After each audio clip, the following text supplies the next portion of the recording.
안녕하세요. 저는 세계로 중등부 미나이입니다. 필리핀 선교 모집이 이미 마감되었지만 하나님께서는 제가 필리핀 선교 가는 꿈을 2번이나 꾸게 하셨고 학교 친구들에게 듣게 함으로 마음을 주셔서 모집이 끝난 후였지만 하나님의 은혜로 단기 선교에 참여하게 되었습니다. 그 후 선교 준비를 위해 많은 시간 동안 훈련을 해야 했습니다. 가장 힘들었던 것은 춤 연습이었습니다. 저와 한 친구가 부채춤을 맡게 되었는데 안무를 만들고 동선을 짜야 했고 함께하는 멤버들에게 가르쳐 주어야 했습니다. 무엇보다 단체춤 연습하는 것이 너무 힘들었습니다. 특히 단합되지 않을 때에는 오리 걸음으로 분당 1층에서 3층까지 올라가야 했고 20개가 넘는 버피 테스트도 해야 했습니다. 그러나 전도사님과 간사님들께서는 우리가 이렇게까지 연습하는 것은 예수님을 사랑하기 때문에 하는 거야 라고 말씀해 주시며 응원해 주셔서 끝까지 승리할 수 있었습니다. 이렇게 중등부 선교팀의 공연이 준비되는 동시에 저는 매일 새벽 예배를 가서 필리핀 선교를 위해 하나님을 만나게 해달라고 기도했고 어느새 필리핀으로 떠나는 날이 되었습니다. 제가 선교 가기 전 언니도 고등부에서 필리핀 단기 선교를 다녀왔었는데 물도 다 나왔고 선교하며 크게 불편한 건 없었다 해서 필리핀 시설이 생각보다 괜찮은 줄 알았습니다. 하지만 직접 가보니 제가 생각했던 것과 많이 달랐습니다. 물이 잘 나오지 않을 뿐더러 물이 끊기는 날이 많았기에 이틀 동안 씻지 못하는 날도 있었고 화장실 가는 것도 불편했고 빨래도 한 번밖에 하지 못했습니다.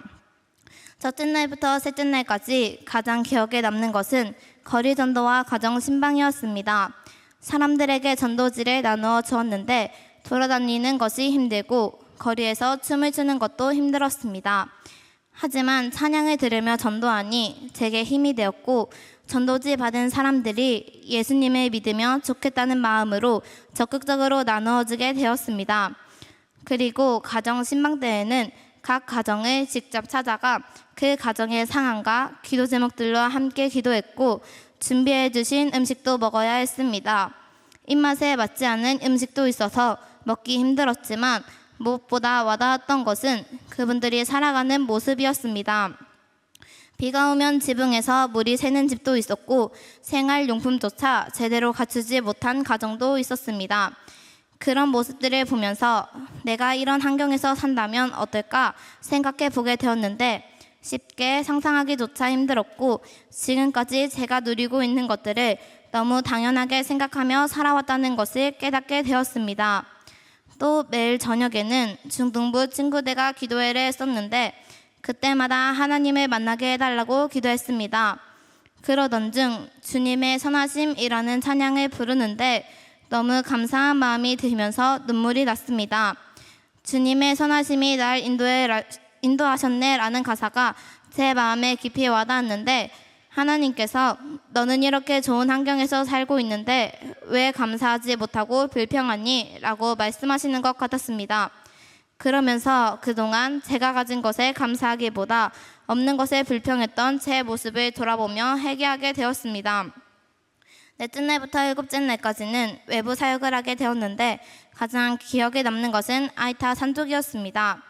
예배 장소로 가는 길에 현지인 집에 들려 아이들을 데리고 함께 교회로 갔습니다.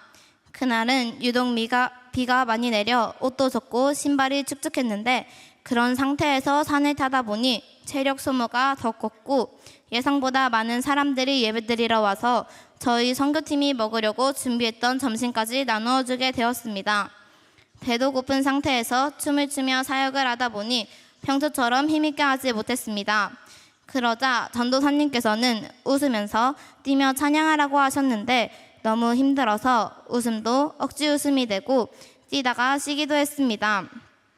힘들었던 사역을 마치고 돌아갈 때는 차 3대로 나누어 내려가야 했는데 2대는 먼저 내려갔고 제가 타야 했던 차는 다른 곳으로 가서 트럭이 오게 되었는데 지붕이 없는 트럭이다 보니 비를 고스란히 맞아 옷은 다 젖었고 춥고 배도 고팠습니다. 너무나 서러웠는데 그때 함께 탄 선교팀 친구들과 찬양을 부르기 시작했습니다. 그러자 힘든 상황에서도 하나님을 찬양할 수 있다는 것이 은혜로 다가왔고 제 마음은 어느덧 기쁨과 감사로 가득하게 되었습니다. 주일에는 필리핀 교회에서 세계로 교회 영상으로 예배를 드렸는데 함께 하나님을 예배할 수 있다는 것에 감사했지만 무엇보다 현장에서 드리는 예배가 더 은혜라는 생각을 하게 되었습니다. 이번 선교를 통해 제 비전도 다시 생각해 보게 되었는데 그동안 저는 의사가 되고 싶었습니다. 그러나 기도의 시간에 전도사님께서 의사와 같은 세상의 일보다 하나님의 일을 하는 선교사나 목회자가 되라고 하셨는데 전도사님의 말씀이 저를 향한 하나님의 말씀으로 받아들여지면서 목회자에 대한 마음이 부어졌습니다. 비록 제가 어떤 길을 가게 될지 아직은 잘 모르겠지만 어디에 있든지 하나님께서 기뻐하시는 일을 하며 살아가고 싶습니다. 또한 선교는 필리핀에서만 하는 것이 아니라는 것도 알게 되었는데 한국에서도 열심히 전도하고 예수님을 알지 못하는 사람들에게 복음을 전하며 죽어가는 영혼을 살리는 사람이 되어야겠다고 다짐하게 되었습니다. 처음에는 생각하지 않았던 필리핀 선교였지만 하나님께서는 저를 그곳으로 부르셨고 인도해 주셨습니다. 이번 선교를 통해 제가 누리고 있는 모든 것은 당연한 것이 아니라 하나님의 은혜를 깨닫게 하셨고 감사하며 하나님의 나라를 위해 살아가고 싶은 마음도 주셨습니다. 안전하고 은혜로운 선교를 위해 주님의 군대로 무장시켜 주신 전도사님과 간사님들, 저희들 배고프지 않도록 먹을 것들로 섬겨주신 부모님들, 선교를 통해 기도해 주신 모든 분들, 무엇보다도 이번 필리핀 단기 선교를 허락하시고 모든 가정 가운데 저를 인도해 주신 하나님께 감사드립니다. 이 모든 영광을 하나님께 올려드립니다. 감사합니다.